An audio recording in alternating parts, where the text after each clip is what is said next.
How do? It's Wednesday, so it must be time for a Wacky Wednesday video.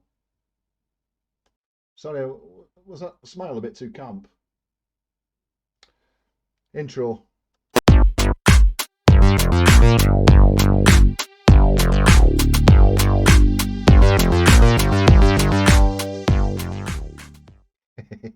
I do like that intro. Anyway, yes, it is Wednesday, so it is time for a Wacky Wednesday video by yours truly, me, Mr. Jones. How do? Thank you very much for joining me, and welcome to my little corner of the YouTube. Yes, I've just put the light on because it's getting a bit dark outside. It's trying to snow. And now it's going light again. No matter. This video I have lifted from a channel called Tom McNamara. He has 10 flat earth proofs. But strangely, his comments are turned off, and I wonder why. So, without further much ado, let's jump into his video, shall we? Hey, thank you for checking out this video. You're very welcome. This is the front page of the Science Says Flat Earth flyer. Did you know Earth is flat? News to me, I always thought it was round. The official Flat Earth and Globe discussion logo there. Is this Nathan Thompson's flyer? Oh dear, oh dear, oh dear. The official Flat Earth and discussion group. Didn't that get shut down on Facebook? I'm trying so hard not to laugh.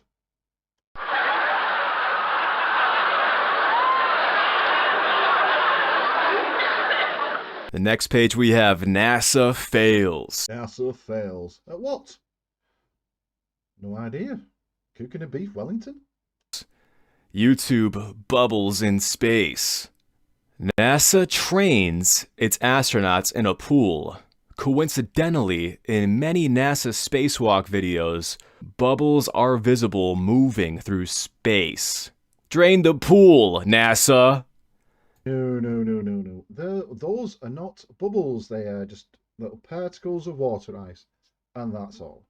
You see, in the pool, when they're training, you see, the ones that I've seen, the bubbles are going vertical. They're going straight up. I shouldn't be explaining this to a grown man, but here I am doing it now. In the so-called bubbles in space videos, I've seen, what you call bubbles, flying off in all sorts of directions. You've got to make your minds up, you flatwits. NASA's Cgi Blunders.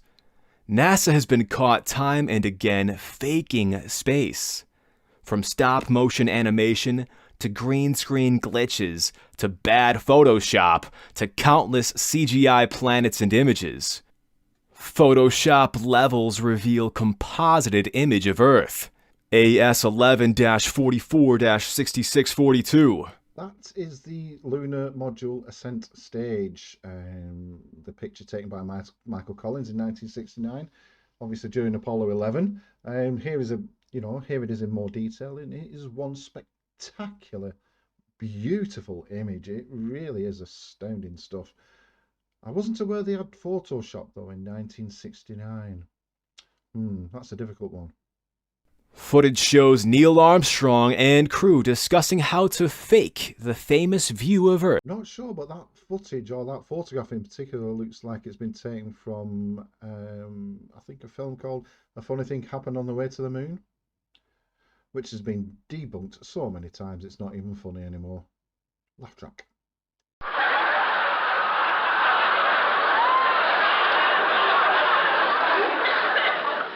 Using the shape of the window. NASA's budget, $56 million a day. Wow, $58 million a day. That does sound a lot. And it's a big but, as we can see here. NASA's budget for the fiscal year 2020 is $22.6 billion. It represents 0.48% of the $4.7 trillion the United States plans to spend in the fiscal year. So, no, it's not an awful lot, is it? Really, when in the grand scheme of things. And this little graphic here shows how NASA likes to spend its spondulix. And all we get is a lot of CGI. And no flat earther has ever forensically analysed a photograph from space or any NASA images. All they say is, flat earthers, all they say is, oh, it's photoshopped because some geezer from NASA said so. Some geezer from NASA said it's photoshopped because it has to be. And that's all they say. NASA is really bad at faking it. I think Mrs. Jones works for NASA. All we have to do is be willing to investigate and admit we were conned. Nobody in human history, as far as I know, has thought the world was flat, says Brian Cox. The Hebrews, the Norse, the Hindu, the Mayan, the Inca, the Navajo, the Egyptian. NASA doesn't seem to align. I agree with you there, my friend. Because NASA doesn't think the Earth is flat. Next page, we have top 10 flat Earth proofs. Number 1, water is a natural level. No curvature is ever detected over bodies of water. All liquids, when undisturbed, are flawlessly flat. Level does not equal flat. I can show many examples of Lake Pontchartrain and all the rest of it, but I'm not going to show them because you've seen them all before. And so are flat earthers, and they just say, oh, well, it's perspective, man. If liquids remain flawlessly flat when undisturbed, what's a meniscus? Number 2, airplane level flights. The FAA assumes a flat Earth when training pilots using their target generation facility.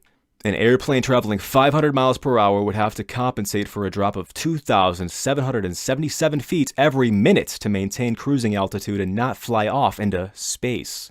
Well, they would have to assume flat because I'm going to try and explain it in really, really simple terms here.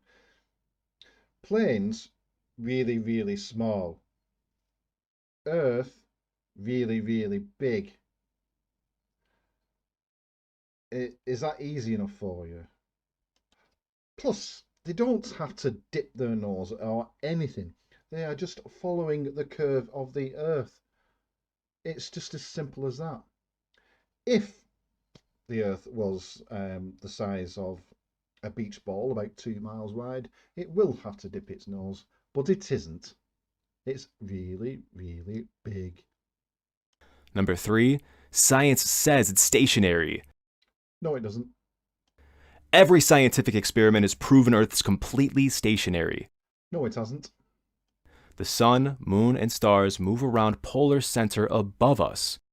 No, they don't. Research the North Star, Michelson-Morley, the Sagnac experiment, and Airy's failure. Here we go again. North Star. Well, this time it's the turn of Polaris. A few thousand years ago it was Thuban. In a few thousand years' time it will be something else. So the North Star changes. The Michelson-Morley experiment. It was an experiment designed to detect a luminiferous ether. An ether is a mythical substance invented by flat earthers to somehow prove that flat Earth is real. Dear oh dear. The Sagnac Effect, or the Sagnac experiment. It actually shows evidence of Earth rotation. God knows why you're using that. And Airy's failure. Yes, so called because he, again, failed to detect an ether. I think he tried using stars or something, the movements of stars to detect an ether, and he failed. And you use the word failure on your flyer. You thick son of a... And the next page we have number 4. Horizon is always eye level. No, it isn't.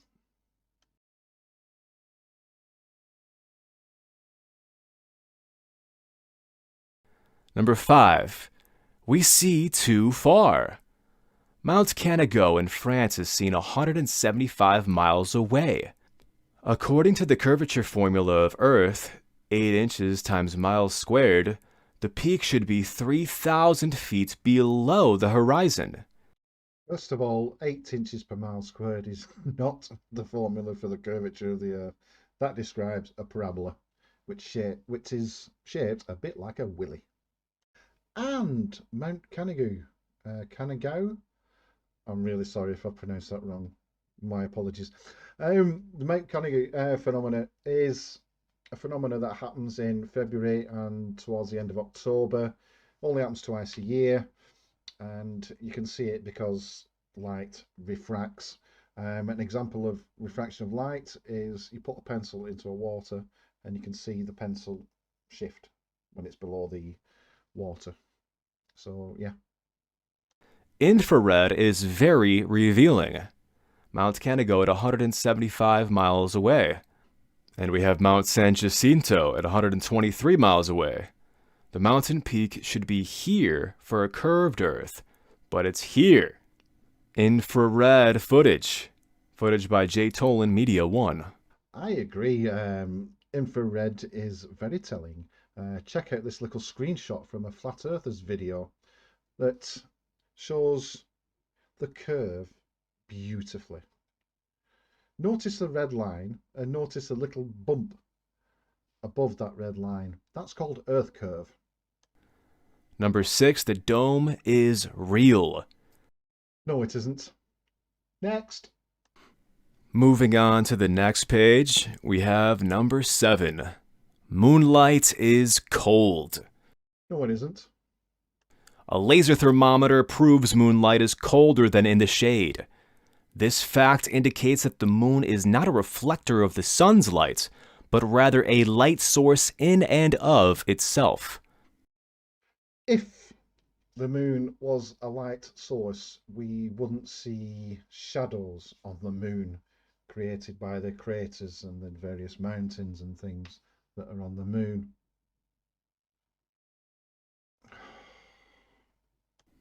Number 8, crepuscular sun rays. The sun is smaller than Earth and very close. No, it isn't. We can trace the angle of rays back to their source above the clouds. The sun is clearly not massive or 93 million miles away, but small and relatively close. So is it small and relatively close, or is it small and very close? Which one is it? Plus, crepuscular sun rays are parallel. They only appear to converge in the distance. Much like train tracks, if you stand on train tracks and look into the distance, they appear to meet in the distance. Oh, there's just too much stupid. My brain is itching. Number 9, gravity is magic. No, it isn't. Newton's theory has never been proven. Gravity is easily explained by density and buoyancy. Things rise or fall based on their density and the medium with which they are traveling through. Really?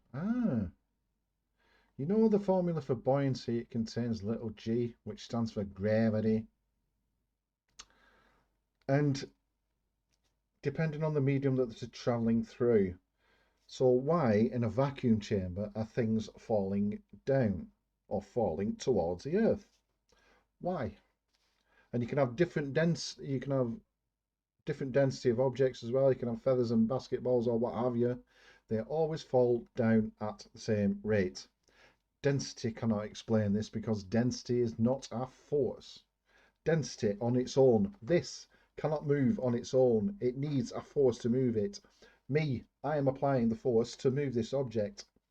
If I put it down, it's not moving. So it needs a force to move itself. Even though the object is dense, it needs a force to move. Oh, my brain's getting itchier. Number 10, boats. Over the curve? Yes, they do. It is a common misconception that boats disappear out of sight because of the curvature of the Earth. The introduction of the Nikon P900 and P1000 have posed a real problem for the supposed curve of the Earth. Just zoom in! The introduction. You mean the invention or the development of the Nikon P900 or the Nikon P1000? So if I zoom into a boat, right, why does that boat then disappear bottom first? I've already zoomed in, but it's still disappearing, bottom first, over the horizon. That's a major problem for you flatwits. And the next and final page we have is resources. Which I am going to skip because I am not going to promote that unbelievable half-wit. So that's it. All done, all dusted, all debunked. I do hope, Tom, that you watch my video and take on board some of the evidence that I provided. Ignore the bit about Mrs. Jones working for NASA. Anyway, thank you very much for joining me, each and every one of you. Don't forget to like, share and subscribe. And as we say in Bolton, toodle pip.